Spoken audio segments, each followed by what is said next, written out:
Have you ever felt completely locked in one week, one day, and then it just disappears? It's like a fleeting thing. Mindset. It's a fickle thing. Sometimes you got it. Then other days it's just out of your grasp. And there are even times where it's completely in the opposite direction from you, where you feel like you can never retain that same mindset that you once had. The thing about mindset is that it comes in waves. One moment we feel powerful, we feel like we can conquer the world, and then the next moment we're back on our butt because life just kicks our ass. The problem is that we think the feeling is permanent, like we've unlocked something, but it's not. It's hard to maintain it because of the stress of life. So I started to ask myself, how do I go about not losing this mindset every time? How do I contain this in a way where I can always reflect and have it? When I'm in that locked in state, I need to capture it. I need to make the most of it because it can be here one minute and gone the next. So, how do we go about doing that? I tell myself I need to make it actionable. I need to write these things down. I need to make them clear. When I feel clear minded, I write down what that version of me sees, what that version of me feels. That way, when I'm tired, distracted, don't have any emotion, I know what to reflect back on. I'll always have reminders that I can rely on. And the important thing is, they're from yourself. They're from you. They're from that higher version of you that you want to be all the time. Everything you write down is literally molded to your liking because it is you writing it. Whatever you felt in that moment, you did it for yourself. Who is a better inspiration than yourself? Or rather, who is better at reminding you who you can be other than yourself? So, I have something like this. This isn't it. I have a journal that I carry around with me, whether I'm at work or at the gym or just, in my home. I make sure that it's nearby.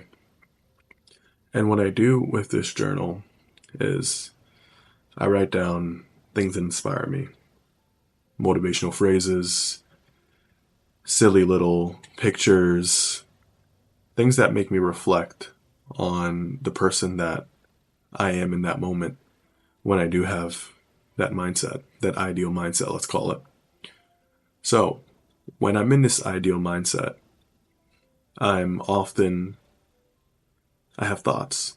I have good thoughts. I have great thoughts. I have thoughts about what I'm doing currently, presently, what I did in my past that I'm proud of, what I plan on doing.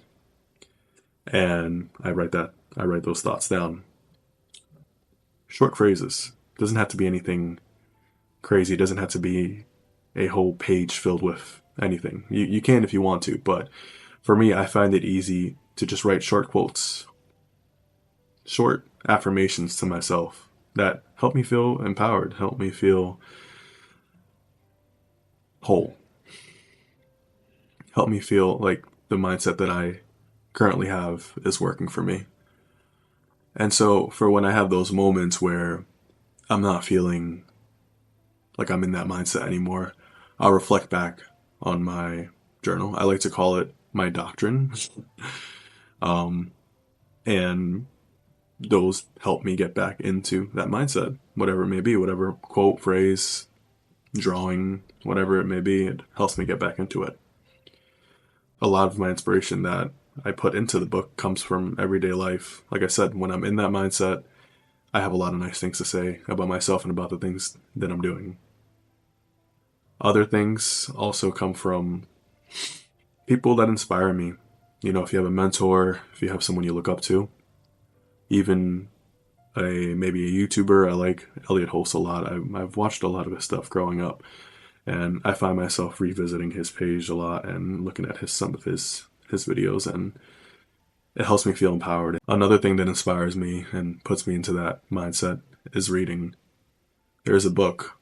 It's called Miyamano Musashi, I believe. It's about a samurai. It makes a lot of references to the art of war, and I would invite you to try and read either or of those books, maybe both if you can. In this book, he's a samurai who, I don't want to spoil too much, but he basically reinvents himself. He was a young, struggling teenager, couldn't control his temper, had a lot of things going on with him, and just began rebuilding himself and trying to learn. Along his way of learning to become a master swordsman, he learns a lot of things about the simplicity in life, learning how to appreciate other people's crafts, whether it's related to swordsmanship or not. And I found that very interesting, very compelling to me. But I don't want to get too off topic here. So if you find something, a book, any kind of any kind of text that inspires you, I would recommend reading. And if you find any kind of book, anything that inspires you, any mentor, any video, or whatever it may be, something that inspires you, again, you want to digest that daily if possible. I believe that that is also a way to sustain that mindset. And again, reflecting back on your decisions, the things that you think, I think will also be helpful to you. So I invite you to grab your own version of a doctrine, grab a little journal, whatever it is. Ensure that you're reading things that inspire you and reflecting on those things in order to sustain this mindset that you want to have forever. All right, well, that's it for right now. I'll talk to you next time.